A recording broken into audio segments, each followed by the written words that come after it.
Good afternoon. It's January 17, 2024. I'm just grateful to be alive, to be awake, and woken up in my right mind. We're talking about something that was placed on my spirit in regards to breakthroughs. Breakthroughs are real. Maturity levels are real. We all have choice. We all have free will. We all have the ability to decide what it is we want in our lives. We all have the control to make things happen. We all have the capacity to make things happen. And this is what we need to do when we're in that realm. We have to tap into our spirituality. Spirituality is number one. This is the way that you're going to be able to see your divine purpose as a human here on this earthly realm. It's real. You have to believe in yourself. You have to believe whatever those visions, whatever those goals, desires, passions, compassions that you had as a child can still come into light. It can still happen. It can still be accomplished, but you have to believe it. In order to believe it, you have to let go of some things. You have to let go of some people. You have to let go of some situations.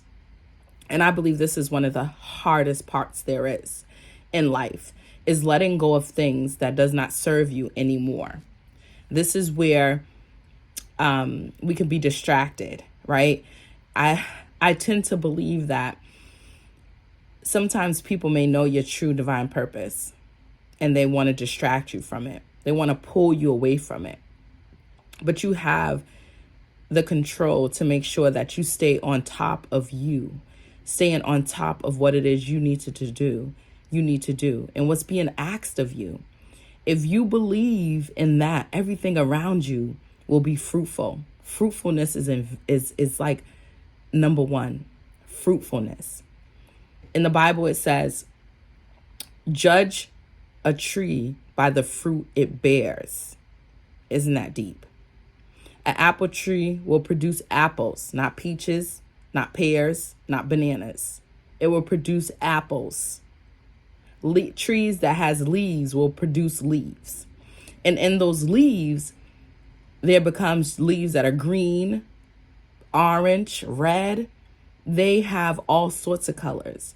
Or some of them might be brown, just an ordinary brown. However, you want to make sure that the fruit that you're bearing on your tree, which is your body, is good. You want to be good. You want to be good to people regardless of the situation.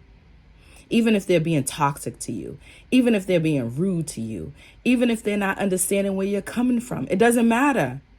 Your job is to please God. That's what you need to do. You need to please God always. It doesn't matter what's being presented in front of you. You have to make sure that you are in a constant battle of pleasing God. Yes. It's true. It's going to take some time, right? Because I know a lot of people have church hurt. A lot of people have been let down by church's religion. And it's not about religion. It's not about that. We're not talking about religion. We're talking about spirituality within yourself. Everything you need to proceed in this world, to be successful in this world, is all in you. It's not in the X source. It's not in the external. It's not. It's not in the street. It's not in a man. It's not in a woman. It's not in your child. It's not in a pastor. It's not in a bishop. It resides in you. Everything you need. You have to bring everything to God. Any decisions you're making, so that he can help you be the tool that you need, the tool that's going to help you to be where you need to be in your life. The answers are there, but you have to seek them first, and you have to request. Having time to yourself is the most beautiful thing you can ever do in this world. We try to bring on these different outlets, and they're not establishing us. They're breaking us down. They're destroying us.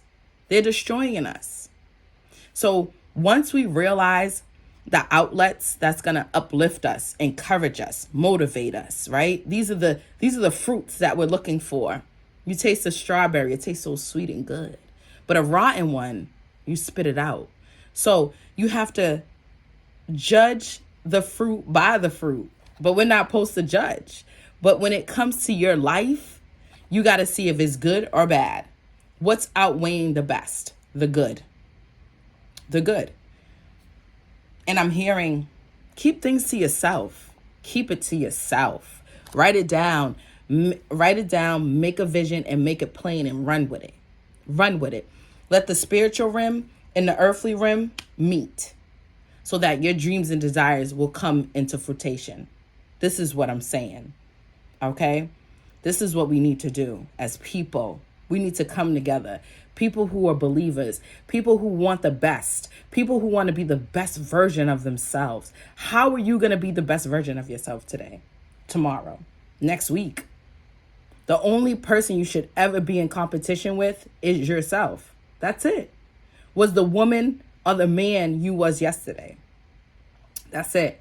You shouldn't be competing with Sue, Keisha, Tom, Harry, Keith. You should be competing with the woman or the man you were yesterday. That's it. There is no other way of doing this thing called life. And you don't go around hurting other people to get to where you need to be, right? Because the right people will come into place to assist because they'll be sent. But you got to believe it. It starts in the mind. You got to have a seed that is you got to have the faith of a seed that could be so small. And they like to use the mustard seed. But do you know the mustard seed grows into this great big giant tree, enormous tree. And there's a lot of trees like that. That starts off as one little seed. So that's how the faith starts. You got to believe. You got to start retraining your mind. You got to start thinking the impossible is possible. If I want to be a mayor, I'm going to be a mayor, right? That's what I'm going to do, right? But I got to believe it first. It all starts within. I can't go searching for outside sources to help me help myself believe in me. That ain't going to work. No. We got to switch it up. It's time to switch it up. It's called change. It's called transformation. It's called development. It's called healing. It's called getting the proper help that you need to help that little girl or little man in you, that little boy in you, right? Because we can't go around cutting individuals that didn't cut us from our trauma. No. That don't work like that. But what you can do is seek help. Get the right resources, like I was saying. Get the things that you need to improve yourself, to help that internal. You can dress up all day. You can dress up the outside all day, right? I can put on makeup. I can put some lipstick on. I can get my eyebrows done. I can get my nails done. I can get some jewelry, right? I can get a nice car. But the inside of me is raggedy. I mean, completely raggedy. I'm yelling. I'm always angered, easily angered. I'm always upset. I'm walking around bitter. I'm yelling. I'm talking to people like they don't matter. But no. When someone is doing that to you, no, it's called projection. They don't feel good about themselves. But you ain't going to talk about them. You're going to pray for them. You're going to pray that they go get the right help and support to help heal themselves. That's what you do. Yeah. You be good to your brother and sister. You don't do what they did to you. You turn it around. You show them something different. You show them love and affection and compassion and a little bit of sympathy and empathy. But don't let them step on you. Don't let no one take your kindness for weakness. No way. I believe that when they said Jesus turned the other cheek, he walked away. He said, you know what? I'm going to pray. I'm going to pray for your brother. I'm going to pray for your sister. I'm going to bring it to God. I'm going to let him handle you. I'm going to let the Father handle you. Okay? I'm not going to put things in my own hands. It's called redemption. Yes, ma'am. Yes. So I just want to say thank you again for joining and listening, because I know time is very precious. So thank you. And I always end my prayer, and I always end my videos in prayer. God, grant me the serenity to accept the things that I can't change, the courage to change the things that I can, and the wisdom to know the difference. So I like to say peace and amen.